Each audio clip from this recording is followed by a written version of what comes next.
wives are not strong by choice. They're strong because nobody held them emotionally. And this is the saddest part. The same people who pushed her into survival mode later say, why are you always irritated? Why do you snap so much? You have changed a lot. So today, let's talk about it. Why are we meeting so many strong women these days? And what is emotional neglect doing to them inside marriages? And stay with me because in a few minutes, I'm going to share three small shifts that will help you stop carrying love like a burden and you will start feeling held again.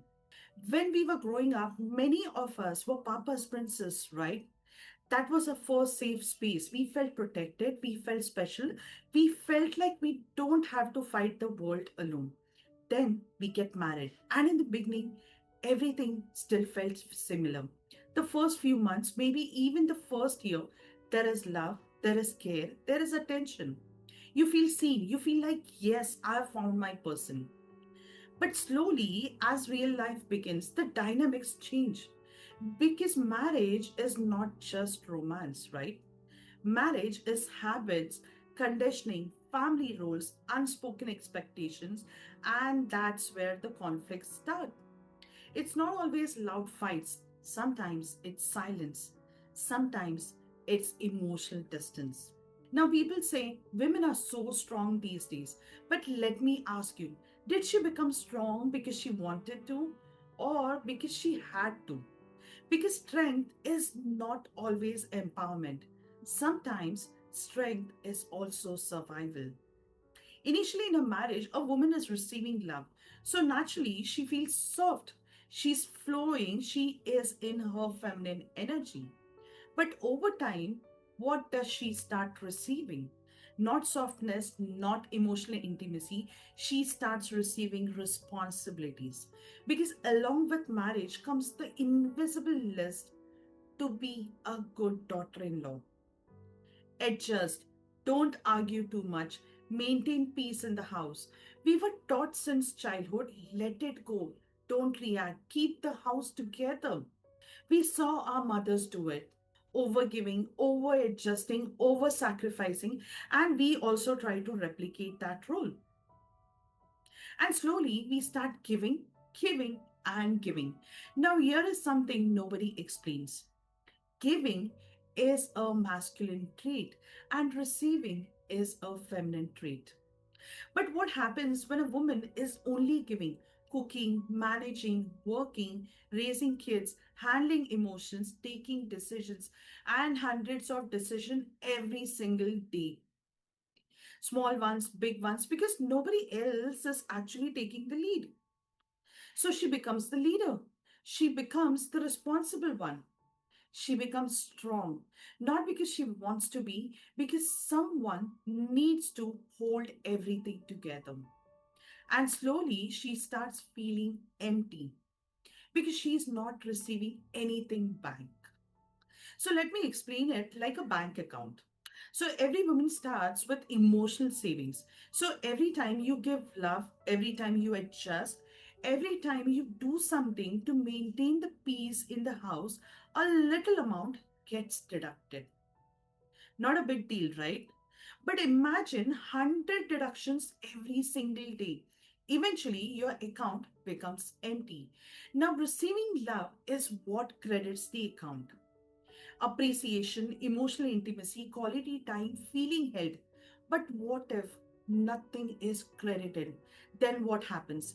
Overdraft, emotional debt, and that's when she becomes exhausted, not physically, but emotionally. And here is the most heartbreaking part. When a woman becomes strong because she had no choice, the same people who pushed her into survival mode start blaming her. They say you overreact, you become so demanding, you are always irritated, you always snap. But nobody asks her what burden did she carry to become this way. Nobody asks her how lonely did she feel inside this marriage. At this stage, most women feel they have only two options left with them. Either live like this forever or walk away. But most women don't want to walk out. They want to make it work. They just want the relationship to feel equal. And then they ask, how do I change him? And before I answer that, let me give you three small shifts that begin your healing immediately. Not by changing him overnight, but by changing what you keep carrying inside you and inside love.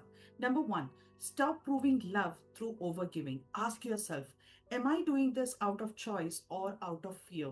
Number two, start receiving without guilt. Ask yourself, when was the last time I allowed myself to be held? Number three, come back to softness. Ask yourself, what would I do if I didn't have to earn that love? Because a woman doesn't become strong when she wants power. She becomes strong when she has no space to rest.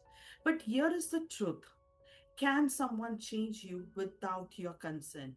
No, right? So, how will your partner change? That's why the real shift begins with you. Let me give you a simple example. You are a 3 and your partner is a 4. Together, the relationship is a 7. Now, he stays the same, still a 4, but you evolve, you heal, you grow from a 3 to a 5. Now, the equation becomes 5 plus 4 equal to 9. The relationship improves not because he magically changed, but because you change the way you show up. So the next time you see a strong wife or woman, don't just admire her strength. Ask her, what did she survive to become this strong? Because many women do not become strong by choice. They are strong because nobody held them when they were soft. If this video touched something inside you, and if you want support applying these shifts into your life, into your marriage, so you can feel seen, heard, and emotionally held again, you can book a private one on one call with me right now. The link is in the description because you don't need to break your marriage. You need to stop breaking yourself inside it.